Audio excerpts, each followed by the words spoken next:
Cricket match का मजा तभी आता है जब आखिरी गेंद पर भी न डिसाइड हो, और ये कुछ उसी तरह का मैच था। तो ये बात है साल 2018 में खेले गए इंडिया वर्सेस वेस्ट इंडीज के बीच तीसरे और आखिरी T20I मैच की, जहां इस मैच में वेस्ट इंडीज की टीम पहले बैटिंग करने के लिए आती है और ओपनिंग करने आए साई होप और सिमरन हेटमायर जो कि आते ही बाउंड्री लगाना शुरू कर देते हैं। और उसके बाद ये दोनों बैट्समैन काफी अच्छी बैटिंग करते हुए पार्टनरशिप बनाकर स्कोर को तेजी से आगे बढ़ाने लगते हैं और पावर प्ले में ही टीम का स्कोर 50 रनों के पार पहुंचा देते हैं। लेकिन फिर 7वां ओवर कराने आए युजी चहल पहले तो 24 रन बनाकर खेल रहे साई होप को कैच आउट करवाते हैं, और फिर इसी ओवर में 26 रन बनाकर खेल रहे सिमरन हेटमायर को भी पांड्या के हाथों कैच आउट करवाकर वेस्ट इंडीज के दोनों ओपनर्स को पवेलियन भेज देते हैं। और उसके बाद बैटिंग करने आए डेरेन ब्रेवो और दिनेश रामदीन पारी को संभालते हुए स्कोर को धीरे धीरे करके आगे बढ़ा रहे थे। और फिर ये दोनों बैट्समैन मिलकर एक बड़ी पार्टनरशिप बनाते, लेकिन उससे पहले ही 13वां ओवर कराने आए वाशिंगटन सुंदर 15 रन बनाकर खेल रहे दिनेश रामदीन को बोल्ड कर देते हैं। तो वही इसके बाद बैटिंग करने आए निकोलस पूरन जो कि आते ही बाउंड्री लगाना शुरू कर देते हैं और डेरेन ब्रेवो के साथ मिलकर स्कोर को तेजी से आगे बढ़ाने लगते हैं। जहां ये दोनों बैट्समैन आज रुकने का नाम ही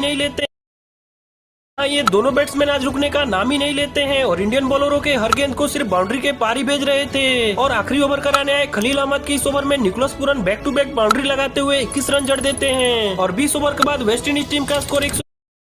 81 रन तक पहुंचा देते हैं। अब 182 रन के इस टारगेट को चेस करने आए इंडियन टीम की शुरुआत बिल्कुल भी अच्छी नहीं होती है, क्योंकि रोहित शर्मा तीसरे ही ओवर में सिर्फ 4 रन बनाकर पोलार्ड के हाथों कैच आउट हो जाते हैं। और उसके बाद बैटिंग करने आए केएल राहुल जो कि आते ही बैक टू बैक 2 चौके लगाते हैं और शिखर धवन के साथ मिलकर स्कोर को आगे बढ़ाने लगते हैं। जहां ये दोनों बैट्समैन काफी संभल कर बैटिंग करते हुए 5 ओवर के बाद टीम का स्कोर 45 रन तक पहुँचा देते हैं। लेकिन तभी 6वें ओवर की दूसरी गेंद पर केएल राहुल के बल्ले का एज लगकर बॉल विकेट कीपर के दस्तानों में चली जाती है। लेकिन इसके बाद बैटिंग करने ऋषभ पंत काफी आक्रामक बैटिंग करते हुए वेस्ट इंडीज के गेंदबाजों से सिर्फ बाउंड्री में ही डील करना शुरू कर देते हैं और शिखर धवन के साथ पार्टनरशिप बनाकर 12 ओवर के बाद टीम का स्कोर 107 रनों के पार पहुंचा देते हैं। जहां इसी बीच 16वें ओवर की पहली गेंद पर इस चौके के साथ ऋषभ पंत अपनी 50 भी पूरी कर लेते हैं। तो वही दूसरी तरफ शिखर धवन भी बैक टू बैक बाउंड्री लगाते हुए कुछ ऐसी सिचुएशन ला देते हैं कि अब यहाँ से इंडिया को जीत के लिए 11 गेंदों में सिर्फ 7 रन ही चाहिए थे। तो ऋषभ पंत एक रिवर्स शॉट मारने के चक्कर में 58 रन बनाकर बोल्ड हो जाते हैं और जब इंडिया को जीत के लिए 2 गेंदों में सिर्फ 1 रन ही चाहिए थे तो शिखर धवन भी पोलार्ड के हाथों कैच आउट हो जाते हैं। और अब आखिरी गेंद पर 1 रन चाहिए थे तो मनीष पांडे एक शॉट लगाते हैं, लेकिन बॉलर की इस मिस फील्डिंग की वजह से वो तेजी से 1 रन भाग जाते हैं और इस तरह से इंडिया इस मैच को 6 विकेटों से जीत जाता है। लाइक और सब्सक्राइब जरूर कर